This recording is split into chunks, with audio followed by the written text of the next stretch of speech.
पिरकोन ग्राम पंचायत के सरपंच मंगेश म्हात्रे ने अपना कार्यकाल पूरा होने के बाद आला कमान के आदेशानुसार अपने पद का इस्तीफा दिया। इस रिक्त स्थान के लिए शुक्रवार को पिरकोन गांव में सरपंच पद के लिए चुनाव संपन्न हुआ।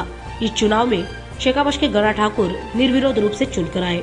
इस दौरान नवनिर्वाचित सरपंच को बधाइयां देने के लिए पूर्व जेडपी सदस्य कलावती गावण, पूर्व पंचायत समिति सदस्य जीवन गावण, पूर्व सरपंच मंगेश म्हात्रे, प्रवीण म्हात्रे, प्रताप गावण, शेखावश के युवा कार्यकर्ता नीलेश म्हात्रे आदि गणमान्यों सहित ग्रामवासी बड़ी संख्या में उपस्थित थे। इस अवसर पर उपस्थित गणमान्यों ने गणा ठाकुर को उनके आगामी सफर के लिए शुभकामनाएं दी।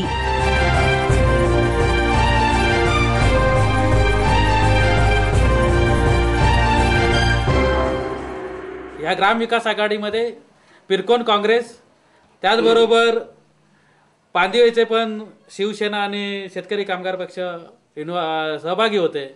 याच्यामध्ये आम्ही जसा शब्द दिलेला होता पांदिवेवाल्यांना प्रचाराच्या दरम्यान की आम्ही भविष्यात पांदिवेचा सरपंच बनू, आणि आज ग्राम विकास आघाडीच्या वतीने आमचे शेतकरी कामगार पक्षाचे गणनाथ ठाकूर हे सरपंच होत आहेत।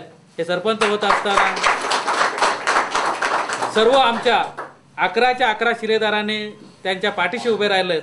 त्याबद्दल सर्वप्रथम ग्राम विकास आघाडीचा अध्यक्ष म्हणून मी आणि संजय म्हात्रे, त्याचबरोबर आमचे प्रताप गावण आणि आमची सर्व जी टीम जी आहे जगदीश पाटील, या सर्वांच्या वतीने तुम्हाला सर्वांना धन्यवाद देतोय।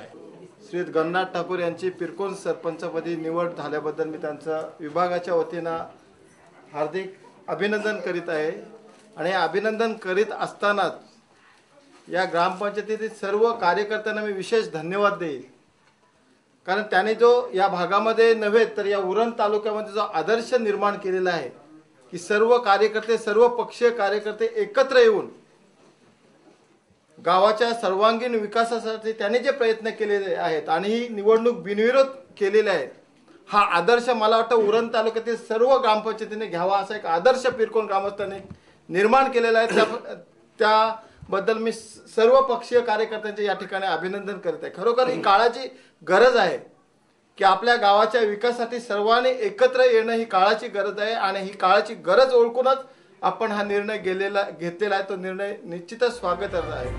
वही इस अवसर पर नवनिर्वाचित सरपंच गणा ठाकुर ने अपनी भावनाएं हमारे कैमरे के सामने बयां की। 40 वर्षानंतर आमची आजी ही ग्रामपंचायत सदस्य होती, त्याच्यानंतर मी निवडून आलो। मी सलग 2 वेळा निवडून आलो। त्यावेळी मला एक शब्द दिला होता की तुला एकदा तरी पांदिवेला सरपंच पद मिळवून देईल। ते काम माननीय जीवन गावण आणि आमचे संजय भाई किंवा यांनी आणि माझे सहकारी सर्व यांनी पूर्ण केल्याबद्दल मी सर्वांचे आभार मानतोय।